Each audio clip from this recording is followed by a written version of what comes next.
You're listening to the Hour of the Time. I'm William Cooper. And I'm Pooh. Boy, I almost forgot to put your pot up there, didn't I? Okay. Looks like the military has found our new frequency. The loud jamming that you hear is a military crypto teletype transmission. And I don't know how long it's going to go on, but we're going to broadcast anyway. We are ruffling a lot of feathers and making a lot of people out there very angry because we're bringing them out of the shadows and into the light. See, we can turn those phrases too. Let's go to Phoenix for the Metal Report. Good evening, Gene. Good evening, Bill. How are you doing tonight? Good. Well, let's see here. Gold today had a high of $388.60, a low of $387.50, to close at $388 even, up 40 cents. Silver had a high of $5.51, a low of $5.47, to close at $5.48, down a penny. Platinum had a high of $424.50 and a low of $414.50, to close at $414.50, down 30 cents. And the Dow had a high of 3886.90 and a low of 3862, to close at 3875.10, down 1.70. I just, this afternoon I came across an interesting little letter. This was a letter that one of the brokers actually, he wrote to Secretary Lloyd Benson in the Treasury, and he didn't respond, but somebody in the office responded with a personal letter from the Department of Treasury in Washington, D.C. And one of the paragraphs, and the broker was asking questions about the ever famous Federal Reserve notes, and he was going on talking about Federal Reserve notes and the Federal Reserve in itself. And one little paragraph I thought was interesting. It said here, Federal Reserve notes are not redeemable in gold or silver or any other commodity. They have not been redeemable since 1933. Thus, after 1933, a Federal Reserve note did not represent a promise to pay gold or anything else, even though the term note was retained as part of the currency. You have to understand the legal term of note meant that there was a promise to pay in some hard, tangible currency. Well, even though it's on there, it's still, they even admit it, even though the term note was retained as part of the currency. In the sense, they are not redeemable. Federal notes have not been backed by anything since 1933. They are valued not for themselves, but for what they will buy. In other words, in other sense, because they are a legal tender, Federal Reserve notes are backed by all the goods and services in the economy. As I was reading that book that was offered about a week ago. That translates into backed by the stupid sheeple. Exactly. Well, here's a quote. Where did I see it here? This is how the Federal Reserve creates money out of nothing. Okay? There's a kind of a 4 steps here. So step number 1, the Fed writes a check for $1 million. This money is created out of thin air with nothing more than a book entry. Unlike a personal check, there is no money on deposit to cover the check. The Fed gives a securities dealer the check, and the dealer gives the Fed a government security bond. The bond is backed by the government's assets. Guess what the government's assets are? You and me. and Congress good faith pledge on behalf of the American people. In other words, the Congress pledges your taxes to back up this bond. And the dealer deposits the check in his bank. The bank sends the check to the Fed for payment, who credits the bank's account $1 million. And thus, money was created out of nothing, and guess who gets to pay for it? You do. Another little quote here. And one of the people, as we look at history, who just, was aware of this tyranny was President Kennedy. And in if I can turn my page here. 63. 1963, June 4th, Executive Order 11110, ordered the Treasury, ordered the Federal Reserve to no longer print money and ordered the Treasury to print United States notes. Well, 4 months later, he was assassinated. In a quote 10 days before his assassination, said, "The high office of the President has been used to foment a plot to destroy the Americans' freedom. And before I leave office, I must inform the citizens of this plight." Kind of scary, huh? No, it's exciting. Yeah. Yeah, we get to take our country back. If we can get the assets, those are the asses that are setting, to get up off of their asses and get them moving, we might be able to do something. Here's a quote from a congressman just last year. It says, "We are now in Chapter 11. Members of Congress are official trustees presiding over the greatest reorganization of any bankrupt entity in world history, the United States government. We are setting forth, hopefully, a blueprint for our future. There are some who say that it is the coroner's report that will lead to our demise." This is Congressman James Traps, House Record 1303, March 17th, 1993. Very good.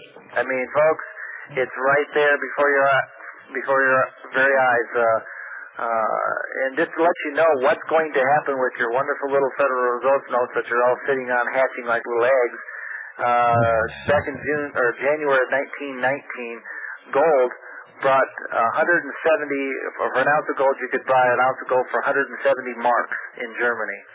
4 years later, as they just kept printing money out of nothing, it would take $87 trillion to buy 1 ounce of gold. Now that's illuminating. So, keep your money. Give us a call. We got some information. If you haven't got this book yet, call us. It's called Economic Solutions by Peter Kershaw. I mean, it is absolutely, as you just said, illuminating. There's things in here that, I was somewhat aware of, but I mean, it's been just absolutely an incredible book. We'll show you how you can get one. We can even give you a $10 coupon in it to purchase your first coin or first piece of gold or silver. Just give us a call, 1-800-289-2646. We've also got our new newsletter out called True Lies. We'll be happy to put together a complete packet for you. But do give us a call, and do let us know if you call at night. Let us know who you call from the William Cooper Show. Very important for us. I talked to somebody called the other day, and they wanted this book. And I said, well, it's, they're $8.95 because they're not our books, they're Peter Kershaw's books. And they already know that. I told him, I said, I'll give you a $10 coupon off. He said, well, I don't want to do that. I thought, well, what are you calling for? If you want free information, go to the library. Well, now we can't say that because we told them to call for the free information. No, I'm talking about this was later. Oh, yeah, after the. Yeah. No, but after the deadline. I'll even get one out to you. I'll even pay for it. If it'll help you make a decision to like you say, get off your assets and start doing something. Okay. Thank you, Gene. Thanks, Bill. Call now, folks. 1-800-289-2646. You know how you are. Do it now. Don't wait. 1-800-289-2646. You'll be real happy after you've done that, especially if you decide to do something about protecting some of what you've got before you lose it all. Pooh, would you like to open the show for us? Yeah. Go ahead. Okay. I pledge allegiance to the flag of the United States of America and to the republic for which it stands, one nation under God, indivisible, with liberty and justice for all. It's no coincidence, ladies and gentlemen, that the law firm that Hillary Clinton works for belongs to the man, one of the founders of the American Bar Association, and is named the Rose Law Firm.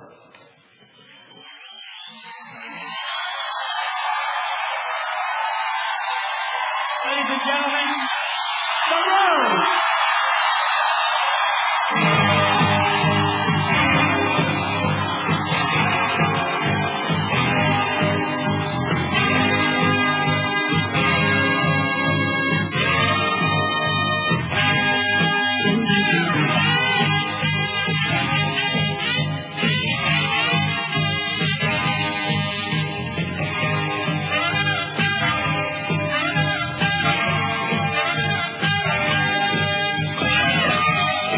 Coming to you from St. John's, Arizona, the studios of the Intelligence Service, this is the only, last bastion of free speech in the world. Whether you want to or not, you're going to wake up, and this is your wake-up call.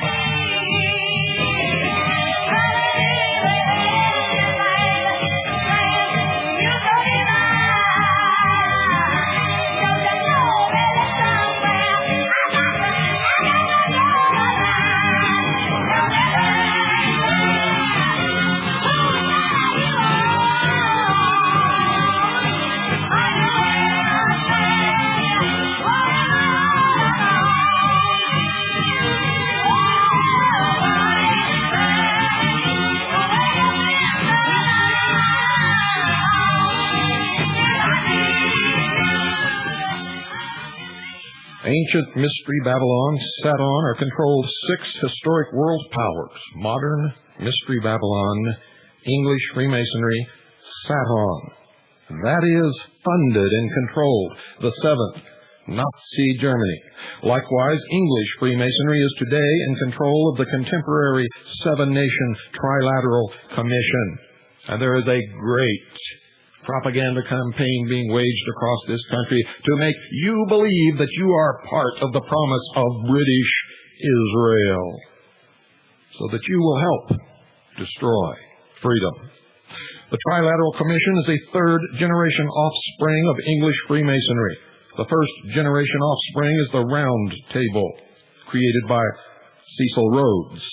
The 2nd generation consists of the 3 Round Table groups. The Council on Foreign Relations are known as the CFR, the Royal Institute of International Affairs, or the RIIA, located in Chatham House, which is, ladies and gentlemen, the headquarters of British intelligence, their private club, so to speak, and the Institute of Pacific Relations, or IPR. From the Round Table groups sprang the 3rd generation in 1973, known as the Trilateral Commission, which was then given the task of implementing English Freemasonry's concept of one world idealism. The tri of trilateral, of course, refers to 3 regions of the world: North America, Western Europe, and Japan. This division may also correlate with the 3-part body of the beast. Commission bespeaks the function given the Trilateral Commission by English Freemasonry, quote, to foster closer cooperation among these 3 regions, end quote. The nation members of the Trilateral Commission are the 7 most potent industrial powers of the world: the United States of America, Canada, Great Britain, France, Germany, Italy, and Japan. Membership also includes the heads of major oil companies, multinational corporations, and international banks. Aristocrats and politicians are members as well, including our past President George Bush. Our current President, Bill Clinton, is a member of the Bilderbergers, which we know is a cover for English Freemasonry's Round Table. And as a Rhodes Scholar, Clinton is an Anglophile. Since its founding, the Trilateral Commission has met annually to discuss solutions to common problems that hinder English Freemasonry's control and goal of controlling world government.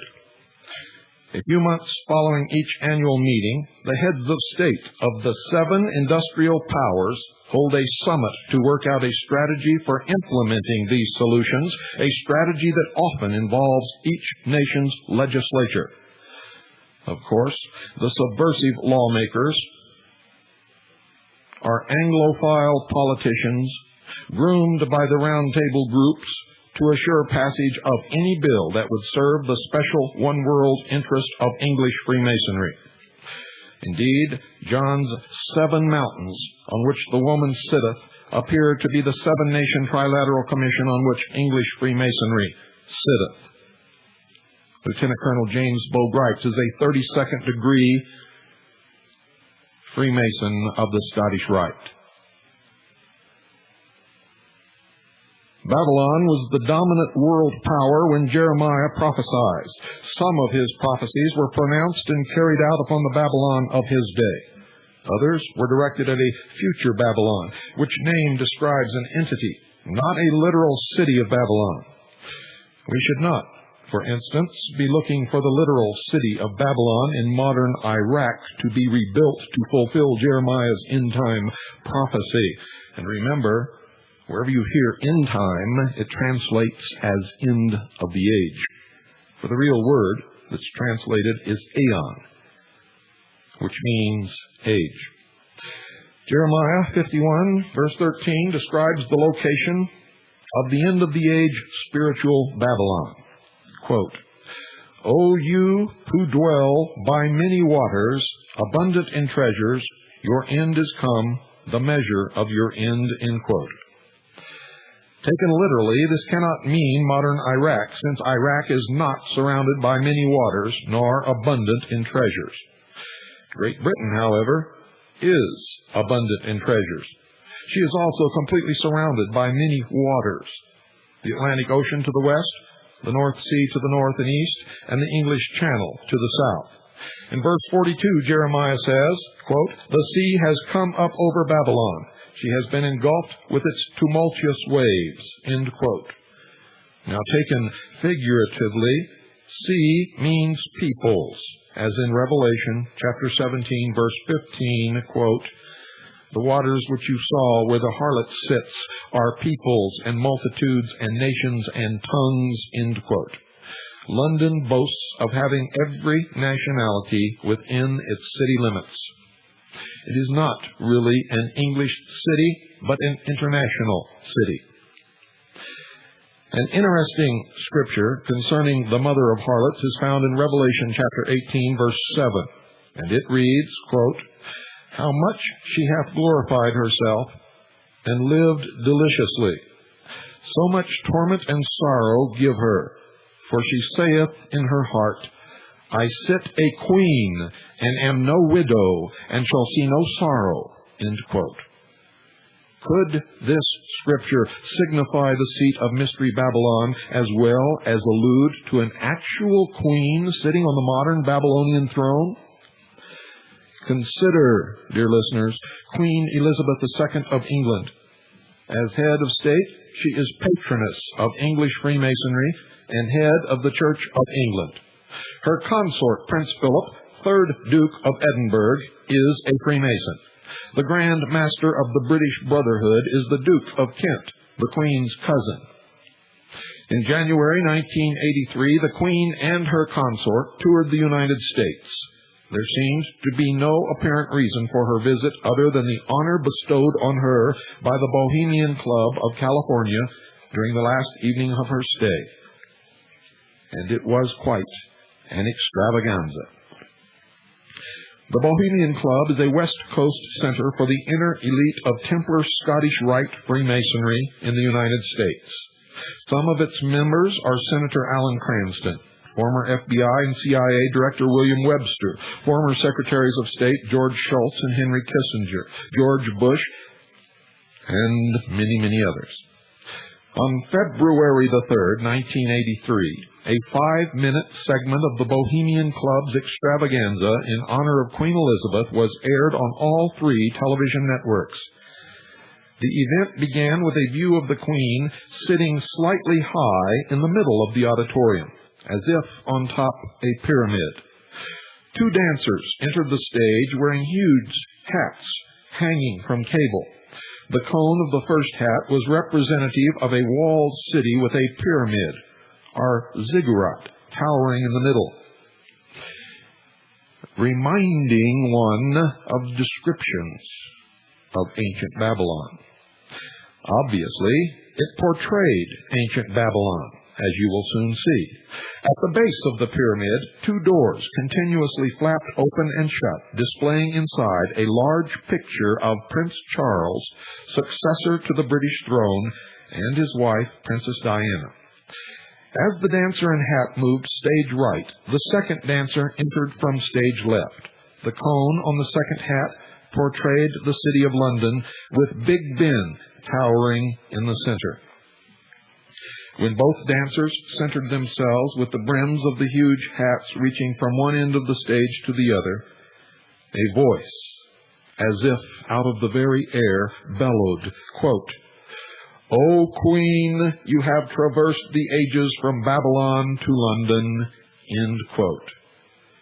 Ever so slightly, and without a smile, Queen Elizabeth nodded as if in agreement to the statement. That night, the Bohemian Club, an arm of Templar Scottish Rite Freemasonry, acknowledged London as the seat of Mystery Babylon. Queen Elizabeth accepted that acknowledgement. If London is the city that the Apostle John saw in his vision, Queen Elizabeth's life and nation will be short-lived. For who knows better the headquarters of its rival than the ruthless French Knights Templar Scottish Rite of Freemasonry? There will come a time when God will no longer tolerate the sins of Mystery Babylon and will destroy her. Before that happens, however, God in his mercy warns his people to sever their relationship with the whore of Babylon. In Revelation chapter 18, verses 4 through 5, God warns, quote, "Come out of her, my people, that ye be not partakers of her sins, and that ye receive not of her plagues, for her sins have reached unto heaven, and God hath remembered her iniquities," end quote. Revelation chapter 17, verses 12 through 18, and all of Revelation 18 record the end of the age destruction of Mystery Babylon. This absolutely horrible description says that it will be so rapid and complete that it can only be accomplished by modern nuclear weaponry. Revelation chapter 18, verses 10 and 11 describes the financial depression that this destruction will bring upon the whole earth. Quote, "Alas, alas, that great city Babylon, that mighty city, for in 1 hour is thy judgment come, and the merchants of the earth shall weep and mourn over her, for no man buyeth their merchandise any more," end quote. The headquarters of Mystery Babylon cannot, dear listeners, be Rome. It should be obvious that if Rome were obliterated by a nuclear bomb today, the world economic system would not suffer. Conversely, if London, the financial capital of the world, were likewise destroyed, the world economic system would suddenly halt, collapse, as indicated in the Scripture. English Freemasonry is the mother of harlots. London is Mystery Babylon. Ground zero is at 10 Duke Street, St. James, London, England, SW1, the 33rd degree Supreme Council headquarters of English Freemasonry. Now you know the identity of the Queen of Babylon, and you know the identity of Mystery Babylon. And now there is no excuse for not coming out of her, as you were admonished to do in the book that you all claim cannot lie.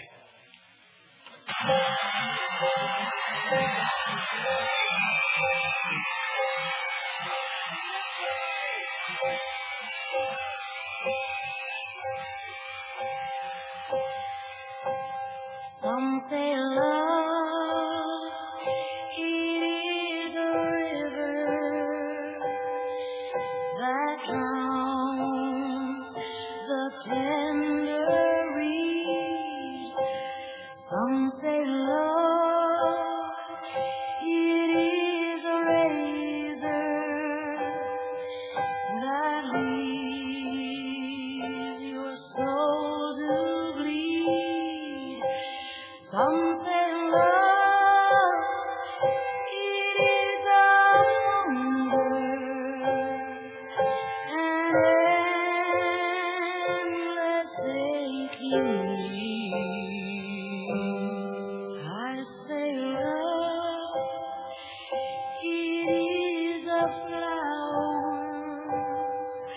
and you, it's only seed.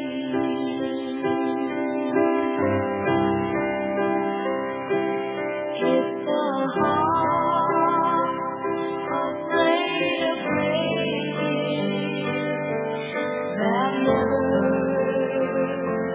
learned to dance, it's the dream afraid of waking that never takes a chance. It's the one who won't be taken, who cannot seem to hear, and the soul afraid of dying, that never learns to live.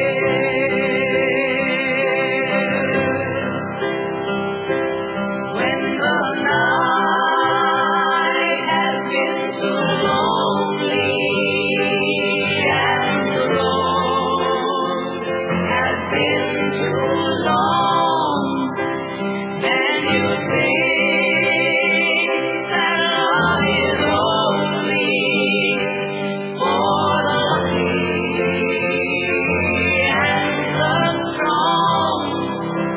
Just remember, in the winter, far beneath the bitter snow, lies the seed that with the sun's law in the spring becomes the rose.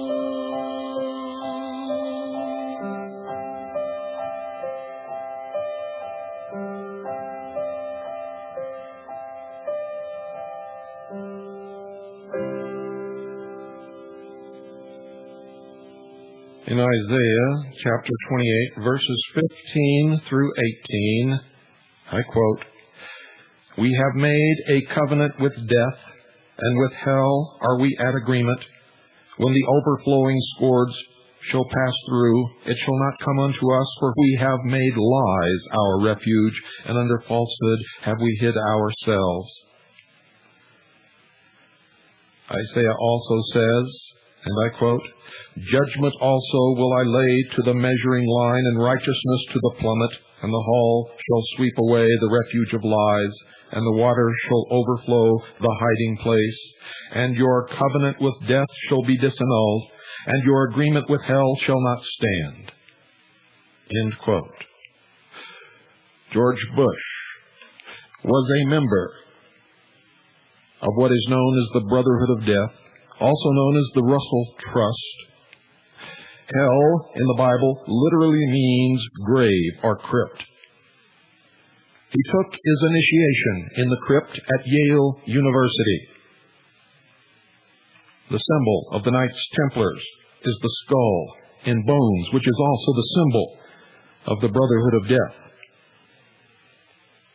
or the Russell Trust. It is also a prominent symbol in Freemasonry, also in the Rosy Cross the Knights of Pythias, and many others. Many, many others.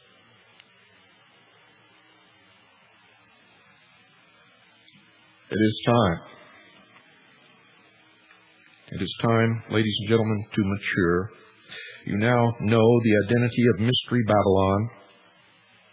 And now I will begin the revelation of the identity of the beast. And there are 7 kings. 5 are fallen, and 1 is, and the other is not yet come. And when he cometh, he must continue a short space. And the beast that was, and is not, even he is the 8th, and is of the 7, and goeth into perdition. And the 10 horns which thou sawest are 10 kings, which have received no kingdom as yet, but receive power as kings 1 hour with the beast. These have one mind, and give their power and strength unto the beast. These shall hate the whore, and shall make her desolate. Revelation chapter 17, verses 9 through 13, and verse 16. I would remind you that a good portion of this broadcast comes from a book entitled Scarlet and the Beast. My own research, the research of the members of CAGI and the Intelligence Service. If you would like a copy of this book, send us $39.95. It's post-paid. Make checks or money orders out to Annie, A-N-N-I-E, A-N-N-I-E. Send them to the Intelligence Service, Post Office Box 1420, Sholo, Arizona, 85901. That's P.O. Box 1420, Sholo, Arizona, 85901. Now, folks, Scripture sometimes expresses the beast as a nation, and at other times as a person. As a person, the beast is so integrated with his empire that beast and empire become one. In our search for the beast, whether man or empire, it is significant to understand that Scripture teaches that the beast will sign a treaty with Israel, guaranteeing her 7 years of peace. With that guarantee, the Jews will accept the beast as Messiah, because they, as the rest of the world, will be deceived. It is worthwhile to recall again the statement made by Arthur Crawford, pastor and Bible teacher from Riverside Bible Church in Columbus, Ohio, on the who or what the beast Messiah. And 2 rabbis have suggested that as far as they are concerned, Messiah could be a set of nations, a world power that guaranteed their integrity. An individual or organization, they don't really care. Any of those, according to the rabbis, would meet the biblical prophecies of Messiah. In our search for the beast, we are looking only for the empire and not the man. We learned in the previous chapter that the 7 heads of the beast are historic world powers. Nazi Germany being the 7th. Revelation chapter 17, verse 11 states that the 8th is the beast empire. In Daniel chapter 7, verse 7, the prophet says that this beast is different from all the beasts that were before it.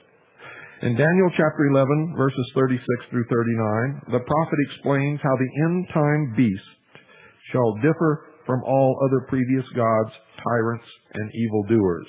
Listen carefully. Quote, "And the king shall do according to his will, and he shall exalt himself, and magnify himself above every god, and shall speak marvelous things against the God of gods, and shall prosper till the indignation be accomplished. For that is determined shall be done. Neither shall he regard the God of his fathers, nor the desire of women, nor regard any god, for in his estate shall he honor the God of forces, and a God whom his fathers knew not shall he honor with gold and silver, and with precious stones and pleasant things. Thus shall he do in the most strongholds with a strange God, whom he shall acknowledge and increase with glory." End quote. that the beast disregards traditional gods suggests that he will take his government out from under the mystic control of the whore of Babylon, which is English Freemasonry. He will replace the traditional gods with a strange god called the God of Forces, whom he increases with glory. What does the prophet Daniel mean by the phrase, the God of Forces? The Hebrew word for forces literally means fortified place, fortress, or strength. Figuratively, it means defense. The word strange means to respect. The beast will increase this God with glory. The word increase means to build up, and the word glory means riches. Now, with these definitions in mind, let us interpret the passage as follows. Daniel is revealing that the God of the end-of-the-age beast will be an awesome defense force that the world respects. A defense force that is built up with riches. We know that today's military armament is promoted as defense, and that, ironically, military budgets are called defense budgets.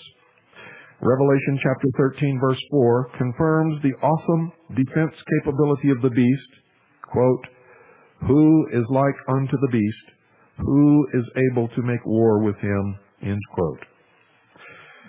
Confirmation that we are living in the days prophesied by John and Daniel is also found in the world's monetary outlay on armament. You see, on June 10, 1991, Reuters News Syndicate reported in newspapers across our nation that during the decade of the 1980s, global spending on arms approached $1 trillion.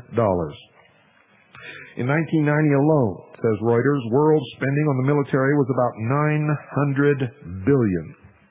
This amounts to spending almost $2 million a minute on war and the weapons of war, an unprecedented amount in the annals of history. And Reuters was not talking about, nor was it taking into consideration, arms bought by individual citizens.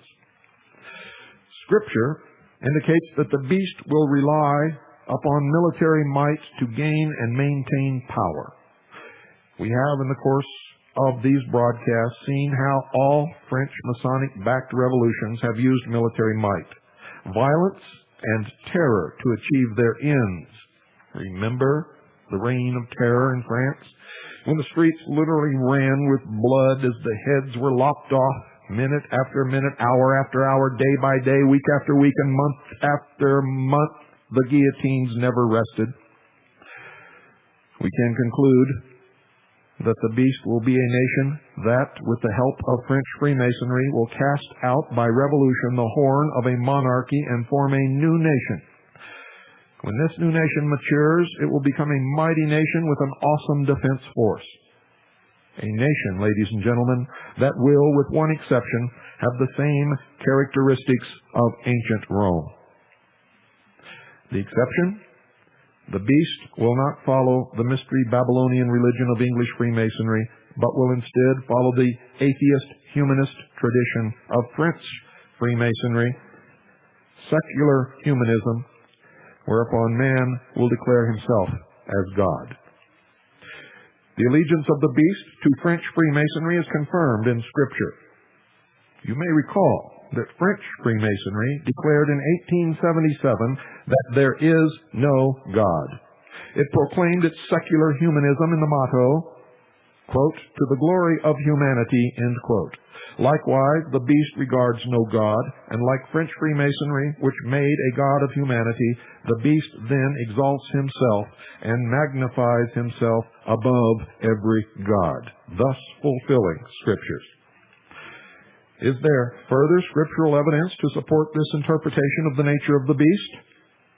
Dr. Alfred Rehrwinkel, in his book entitled The Flood, published in 1952, says that Jesus prophesied an end-of-the-age world of atheist humanists.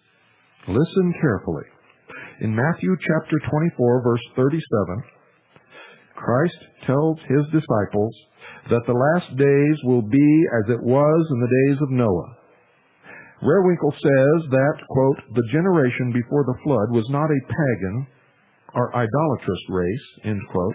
He says they were godless. Godless.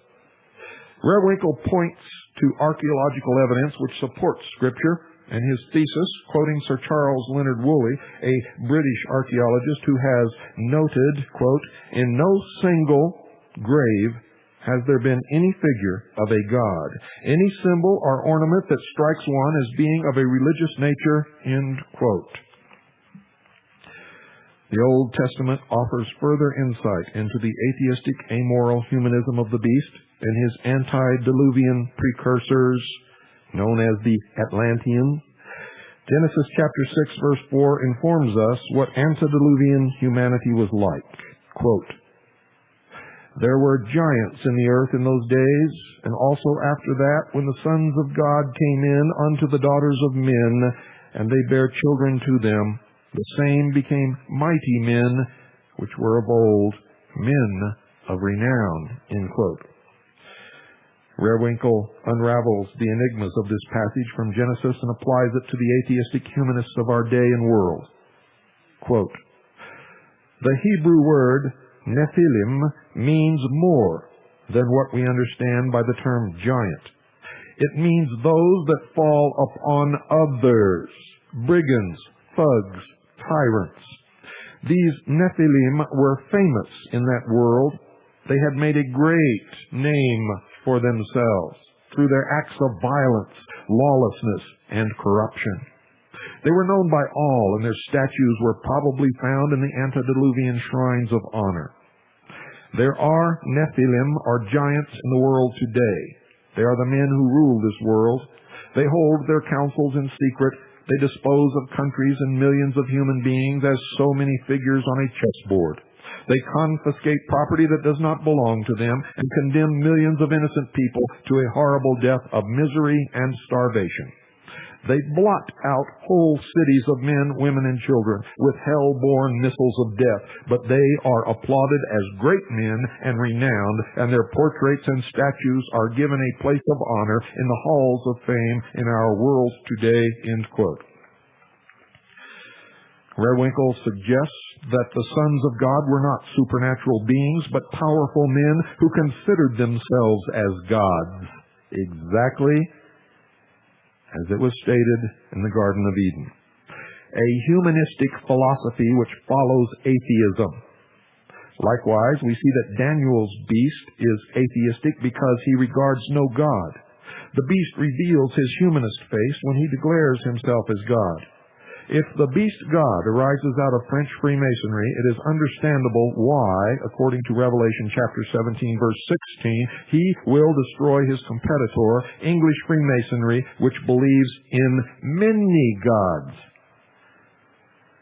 The Apostle John also suggests that the beast kingdom will come out of French Freemasonry, and in Revelation 13, verse 1, he saw the beast, quote, "rise up out of the sea," end quote. Now the sea, remember, is a figure of speech for the mass of people upon the earth. As Revelation 17, verse 15 explains, quote, "The waters which thou sawest are peoples and multitudes and nations and tongues," end quote. The French Masonic revolutions sprang from the grassroots of mass movements, and these movements then created democratic republics run by the people and for the people.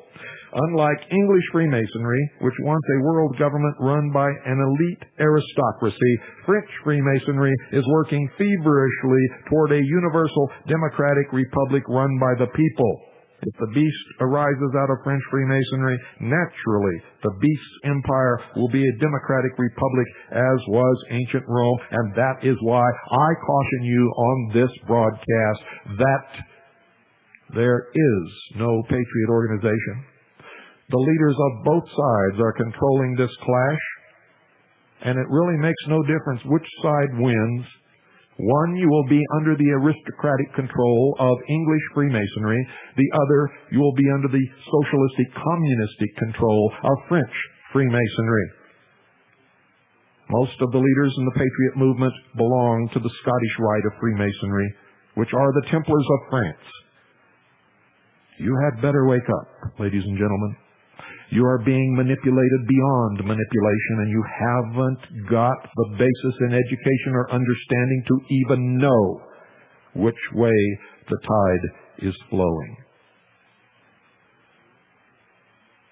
It is my belief that humanity must mature. Each individual must stop following leaders and movements, but must follow the truth. Seek ye the truth, and the truth shall make you free. And that should be the prime order of the day. It is the only order around here.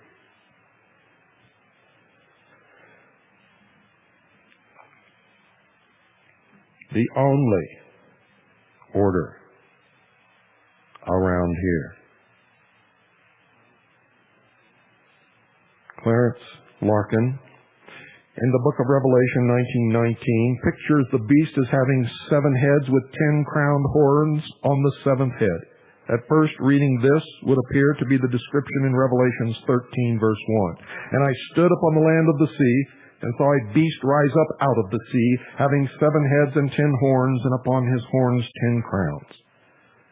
Revelation, however, does not specifically state that the 10 horns are on the 7th head. Which head the crowned horns are upon is a matter of interpretation.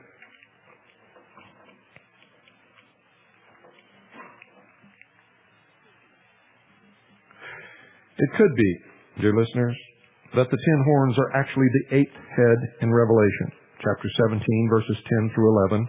Quote, and there are 7 kings, 5 are fallen, and 1 is, and the other, the 7th, is not yet come. And when he cometh, he must continue a short space. And the beast that was, and is not, even he is the 8th, and is of the 7. End quote. In Revelation chapter 13, verse 3, we learn that one of the beast's heads seemed to have a mortal wound, but its mortal wound was healed. By interpreting the wounded and healed heads in this passage as the 7th and 8th heads in Revelation chapter 17, verse 11, Larkin pictures the two as being one. He does this by changing the word 7 to 7th. He writes, quote, even he is the 8th and is of the 7th, end quote. Since he was writing in 1919, Larkin's interpretation is understandable. He wrote before the rise of Nazi Germany, the 7th head. Larkin agrees with Scripture that the beast is the 8th head, but it is a matter of interpretation whether the beast actually came out of the 7th head or out of one of the 7th. Since 1919, we have been given almost 3/4 of a century of history to be illumined by Bible prophecy. We can hold this history up to Scripture and see what, from these years, is a possible fulfillment of prophecy. And I would caution you, as I have always done, you must understand what is fulfillment of prophecy and what is fulfillment by man. We can now see that the 8th head is not of the 7th, for John describes his visions of the 8th head as if he himself were contemporary with the end of the age. And the beast that was and is not, let me read it another way, and I'm going to insert some meaning so that you'll understand what I'm reading. Quote, and the beast that was, meaning the 6th head of old Rome, and is not, which means the slain head or demise of old Rome, even he is the 8th, which is the healed head or revived Rome. Notice that John skips the 7th head, which we believe is Nazi Germany. Our hypothesis is that the 10 crowns, or 10 kings, are on the 8th head. And this understanding is further strengthened by verse 12, where it is written that the beast gives power to the 10 kings, and by verse 13, where we are told, these 10 kings have one mind, and shall give their power and strength unto the beast, which is the 8th head. Who or what are the 10 crowns, or kings that will adorn the head of the beast? Well, prophecy scholars believe that the 10 kings in Revelation chapter 17, verse 12, will be 10 of the 12 member nations which make up the European Economic Community, known as the EEC, or European Common Market, or United States of Europe. These scholars view the common market as the revived Roman Empire, since the common market encompasses the western territory of the old Roman Empire. They believe the EEC is the embryo of the beast, the eighth world power recorded by John. Grand Orient Freemasonry was the force behind the Treaty of Rome, which formed the EEC in 1957. Every single president of the EEC has since been a Grand Orient Mason. Its current head is France's President François Mitterrand at the time, the most powerful 33rd degree Grand Orient Mason in Europe. In 1957, the original signatories of the Treaty of Rome were 6 nations: France, West Germany, Italy, Belgium, the Netherlands, and Luxembourg. Their intent is eventually to unite Europe, a desire of French Freemasonry as far back as Napoleon Bonaparte. And that emerged again in 1848 when the Grand Orient first mentioned by name the idea of inaugurating the United States of Europe. Dr. Walter Hallstein, 33rd degree Grand Orient Mason and past president of the EEC, detailed the vision of a united Europe in a speech in the 1960s when he said this, quote, "3 phases of the European unification are to be noted. First, the customs union. Second, the economic union. Third, the political union. What we have created on the way to uniting Europe is a mighty economic political union of which nothing may be sacrificed for any reason.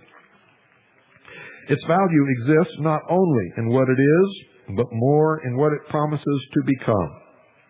We may fully expect the great fusion of all economic, military, and political communities together into the United States of Europe," end quote.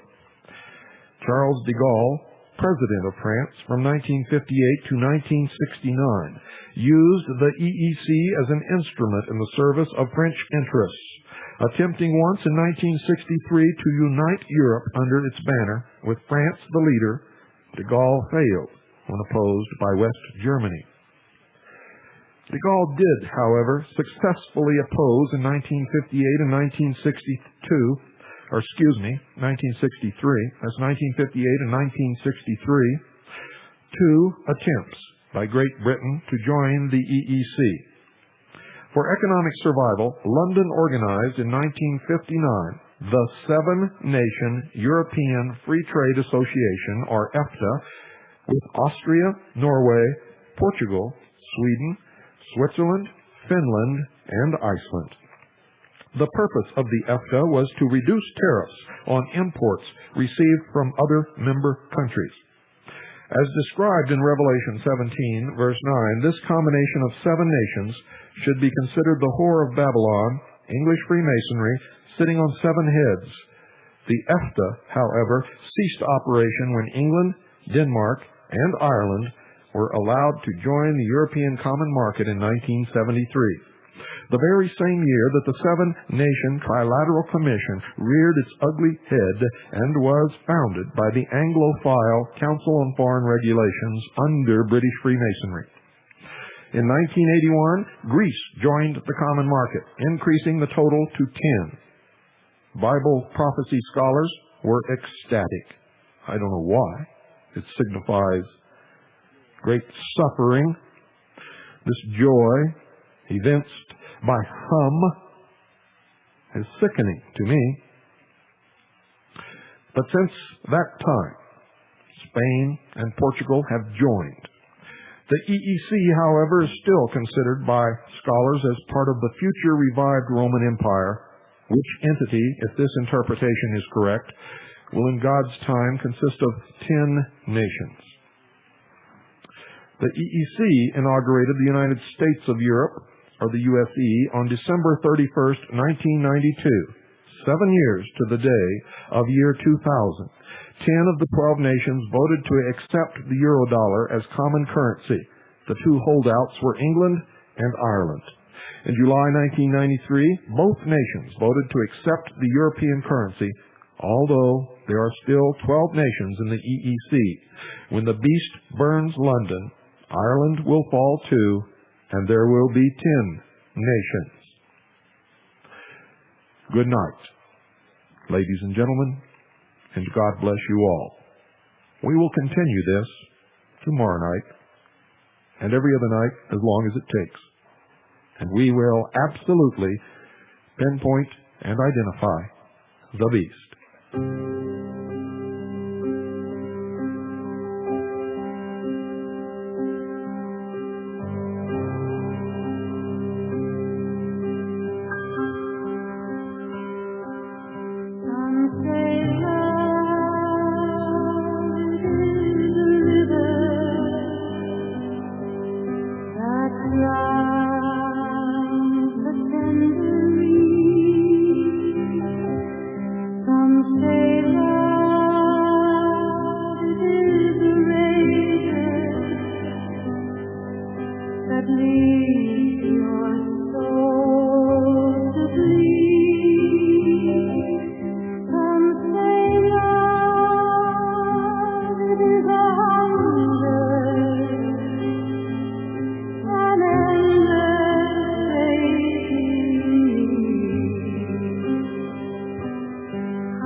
Never